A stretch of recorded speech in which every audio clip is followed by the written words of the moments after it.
Bien, vamos a comenzar entonces con la prescripción, que es la materia que vamos a desarrollar el día de hoy. Pero al estudiar la prescripción, necesariamente hay que irnos a la parte final del Código Civil, que es justamente donde está tratado el tema prescripción. Y ahí hay que partir indicando que el Código Civil trata la prescripción conjuntamente la adquisitiva con la extintiva. Hay dos grandes ramas de la prescripción en el sistema chileno. Una es la prescripción como modo de adquirir, que es la que vamos a analizar el día de hoy. La otra es la prescripción como modo de extinguir, de la cual hablaremos en su momento, no mucho porque no hay ahí realmente mucho contenido que desarrollar. No se pregunta tanto tampoco la prescripción extintiva. Usualmente cuando el profesor entra al tema prescripción, se tiende más a ir a este tipo de prescripción, que es la prescripción adquisitiva.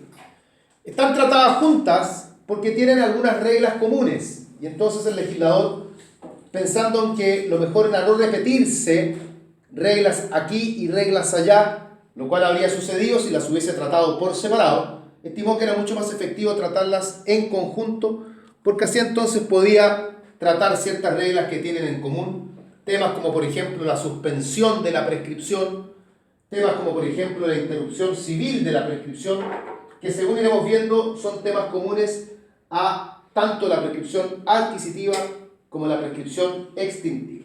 Ya de eso vamos a ir hablando, como les digo, a medida que vayamos avanzando. Ahora, ¿por qué está al final?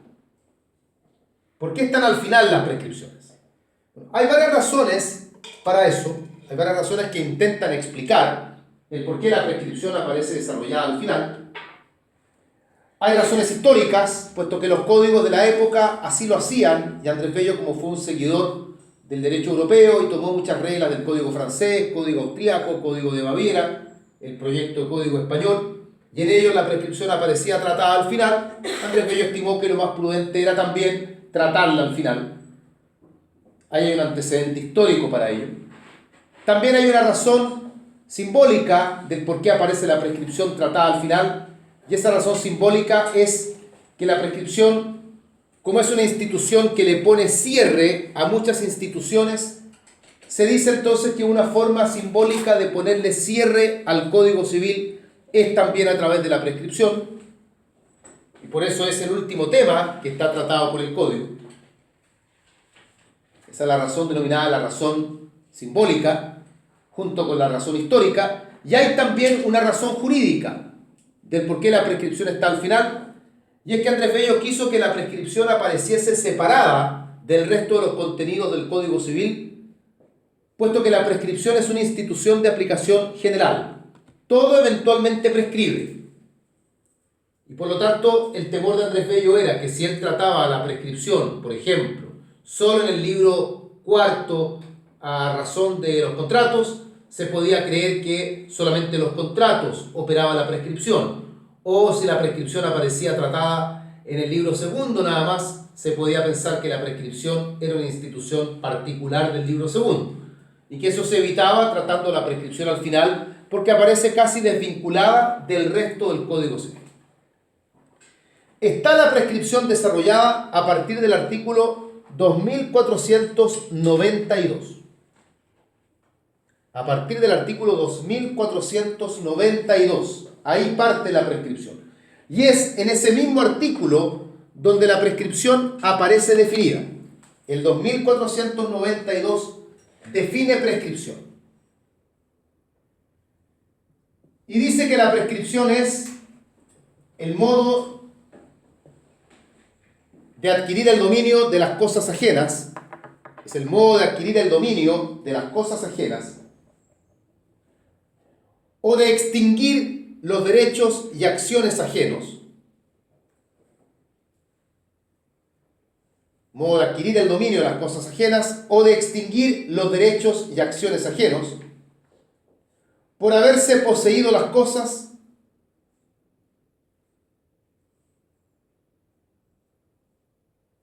o no haberse ejercido las acciones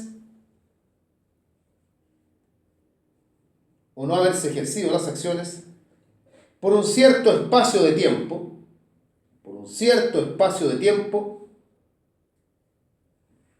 y concurriendo los demás requisitos legales. Y concurriendo los demás requisitos legales. Ahí está entonces la definición legal de prescripción. Y esta es la que hay que saber. No se les va a admitir que den una definición de... Es una buena definición además, así que tampoco hay ninguna necesidad ni de criticarla, ni menos de dar una definición diferente. Esta es la definición mixta. Ustedes se pueden dar cuenta que ahí aparece la prescripción tanto en su perspectiva como prescripción adquisitiva, adquiriendo el dominio, como también la visión de la prescripción como extintiva, es decir, como modo de extinguir las obligaciones. Luego de partir con la prescripción, en términos generales, todavía sin irnos a la prescripción adquisitiva propiamente tal, viene un tema que se denominan las reglas comunes a toda prescripción. Las reglas comunes a toda prescripción.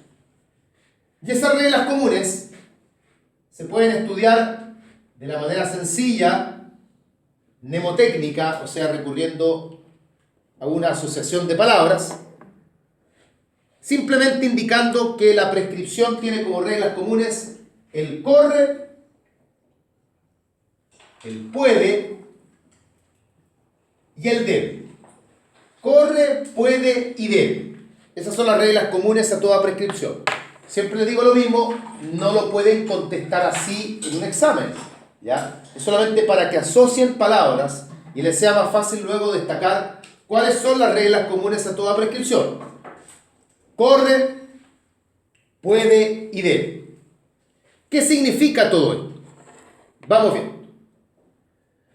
La primera regla común a toda prescripción señala que el que quiera aprovecharse de la prescripción la debe alegar. Eso es lo que nosotros conocemos como el debe. El que quiera aprovecharse de la prescripción la debe alegar. La palabra clave ahí es el aprovecharse. El debe aparece en función de ello. El que quiera aprovecharse de la prescripción la debe alegar.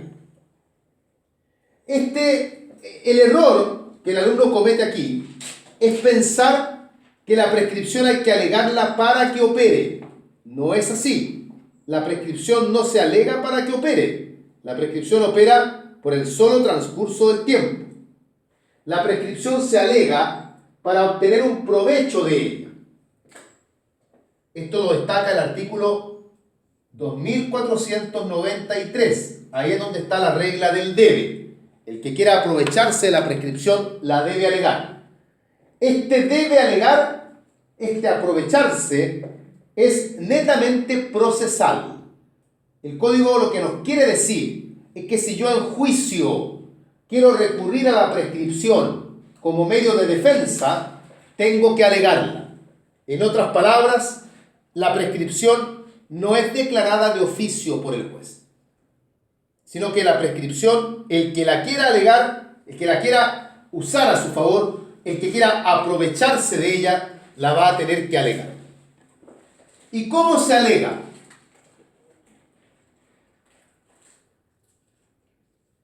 ¿Cómo se alega la prescripción?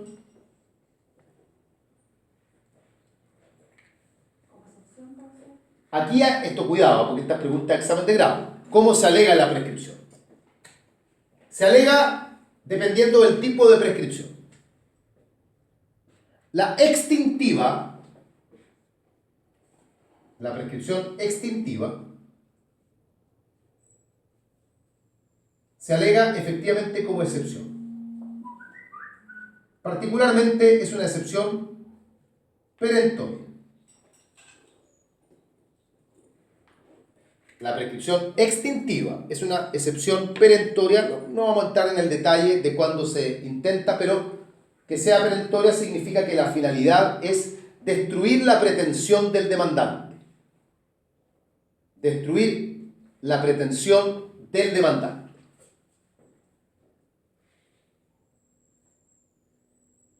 Y se alega en la oportunidad procesal que corresponde.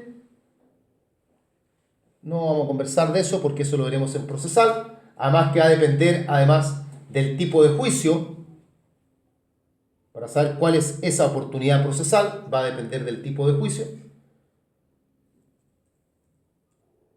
En cambio, la prescripción adquisitiva, ¿cómo se alega? ¿Cómo se alega la prescripción adquisitiva? Esa no se alega como excepción perentoria, se alega como acción. ¿Y eso qué implica para efectos procesales? Que si yo la quiero alegar en juicio, ¿qué tengo que hacer? Hay que reconvenir. Se alega entonces a través de demanda reconvencional. No se alega como excepción. La que es excepción es la prescripción extintiva. La adquisitiva se alega como demanda reconvencional. Cuidado con eso porque eso es tremendamente importante y hay que manejarlo bien. Eso es que la prescripción se debe alegar. Justamente dentro de este tema es que uno estudia también algunos casos en que el tribunal podría declarar la prescripción de oficio. Lo que más todavía nos revela que esta materia tiene que ver con una cuestión netamente procesal. ¿Cuándo la prescripción podría el tribunal declararla de oficio? ¿Quién recuerda algún ejemplo, alguna prescripción que puede ser declarada de oficio por el tribunal? Ya, la prescripción de la acción penal. Ahí hay un ejemplo. Esa es una prescripción que se puede declarar de oficio. Prescripción de la acción penal. ¿Qué otro ejemplo de prescripción que se puede declarar de oficio?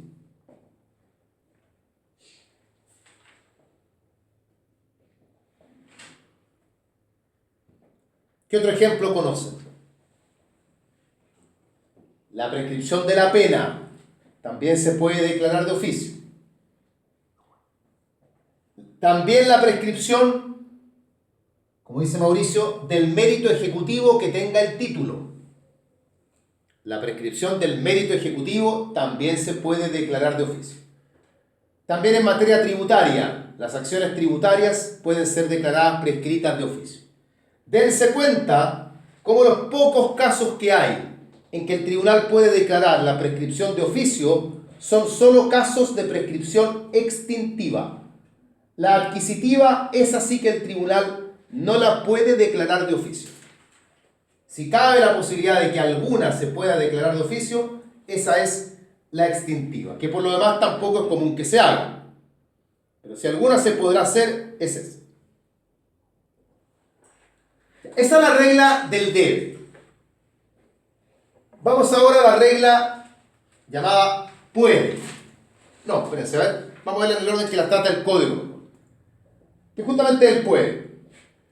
La segunda regla es la que el código señala indicando que la prescripción puede ser renunciada. Puede ser renunciada. Es el artículo 2494. La prescripción puede ser renunciada, pero solo una vez cumplida. Se puede renunciar a la prescripción, pero solo cuando la prescripción se encuentre cumplida. ¿Por qué no se puede renunciar antes? Jurídicamente hablando, uno no puede renunciar antes por dos motivos. Uno, porque no hay todavía ningún derecho, sino que se trata solamente de una mera expectativa. Y las meras expectativas no son renunciables. Ya uno podrá renunciar cuando haya un derecho, y el derecho va a existir cuando la prescripción se cumpla, pero mientras no se cumple, hay mera expectativa nada más y no se puede renunciar. La segunda razón jurídica del por qué no se puede renunciar es porque las reglas que regulan a la prescripción durante el tiempo, o sea, antes que se cumpla, a eso me refiero, son reglas de orden público. La prescripción pasa a ser de orden privado cuando está cumplida, pero mientras corre el tiempo, es una institución de orden público y por lo tanto no es susceptible de renuncia.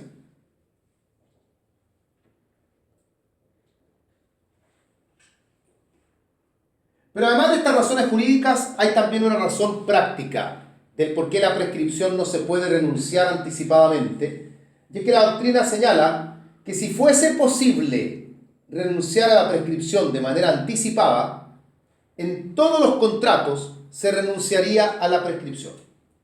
Aparecería esa cláusula como una cláusula tipo en todos los contratos, lo cual generaría perjuicio para alguna de las partes, el hecho de renunciar anticipadamente a la prescripción. Así que la prescripción se puede renunciar, pero solo cuando está cumplida. ¿Y cómo se puede renunciar? Se puede renunciar de forma expresa o se puede renunciar de forma tácita. Renuncia expresa de la prescripción, renuncia tácita de la prescripción. Es expresa la que se hace en términos formales y explícitos, como todo lo que es expreso. Es tácita cuando la persona que podría alegarla reconoce el derecho de la contraparte. La persona, en lugar de alegar la prescripción, ejecuta cualquier hecho por el cual reconoce el derecho de la contraparte.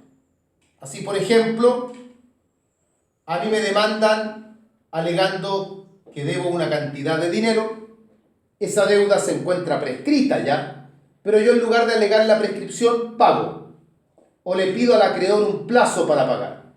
Eso implica que estoy renunciando tácitamente a la prescripción. O si, por ejemplo, Pedro me demanda alegando que el auto que yo tengo es de él, no obstante yo tener el derecho para alegar prescripción, lo que hago es devolver el auto, o se lo pido prestado. Esta última es una conducta en la que yo estoy reconociendo dominio ajeno. Eso implicaría renuncia tácita a la prescripción. Para poder renunciar a la prescripción, se debe tener plena capacidad de ejercicio. Es un acto jurídico, así es que es evidente que el que renuncia debe tener plena capacidad de ejercicio y además debe tener la libre administración de sus bienes.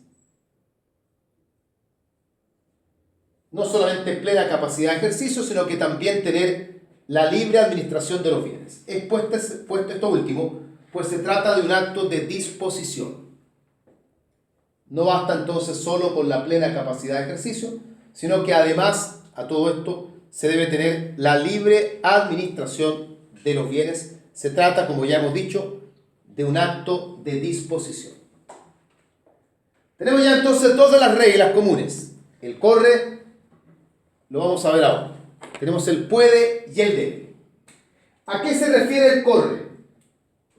Que aparece en el artículo 2497. Ahí está el corre. 2497. Dicho verbalmente, voy a ocupar la palabra corre, el artículo no la usa. La prescripción corre a favor y en contra de todas las personas. El código dice, se aplican las reglas de la prescripción a favor y en contra de todas las personas. Usamos la palabra corre para que ustedes destaquen ahí justamente el uso de esa expresión. La prescripción corre a favor y en contra de todas las personas. O sea, nadie está por sobre la prescripción. Incluso el código majaderamente dice que se aplica a favor y en contra de todas las personas. Dice el fisco, las municipalidades, las iglesias y los particulares. Menciona al Estado, menciona al fisco, menciona a las municipalidades, menciona a las iglesias, porque en la época en que Andrés Bello estaba redactando el Código Civil, estas grandes instituciones se sentían por sobre la prescripción. Ellas decían, a nosotros la prescripción no se nos aplica. Y por eso Andrés Bello majaderamente, junto con señalar que se les aplica a todos, las señaló expresamente como ejemplo para que no quedase lugar a dudas de que la prescripción a ellas sí se les aplicaba. La prescripción es por lo tanto una institución transversal, una institución democrática. Todos podemos vernos favorecidos, todos podemos vernos perjudicados por la prescripción. Pero hay una importantísima excepción a esto. ¿Cuál es la importantísima excepción a esto? Al hecho de que la prescripción corra a favor y en contra de todas las personas. ¿Cuál es la excepción? ¿Qué institución es la que en definitiva es una excepción a esta regla? la suspensión de la prescripción. Porque en la suspensión, justamente el efecto de la suspensión es que dejamos de computar la prescripción. Y eso sucede, lo vamos a ver en un momento más, porque estamos frente a una persona que no tiene la libre administración de sus bienes. Y por no tener la libre administración de sus bienes, la ley la favorece suspendiéndole la prescripción. Y si leen completo el artículo 2497, ahí lo van a encontrar, porque dice: las reglas relativas a la prescripción se aplican igualmente a favor y en contra del Estado, de las iglesias, de las municipalidades, de los establecimientos y corporaciones nacionales y de los individuos particulares que tienen la libre administración de lo suyo. A contrario sensu, si no la tienen, no se les aplica la prescripción. Y justamente cuando no se tiene la libre administración es que aparece esta institución, que es la institución de la suspensión de la prescripción. ¿Está claro esto? Porque esta es la parte general. Y esto se supone que también debiéramos repetirlo, no lo vamos a hacer cuando se estudie la prescripción extintiva, porque forma parte todavía de un área en la que no nos hemos metido aún en la prescripción adquisitiva, que es el tema de hoy propiamente. Esta es la parte entonces general de la prescripción. Si no hay dudas sobre el tema, pasamos entonces ahora a la prescripción ya en su carácter adquisitivo.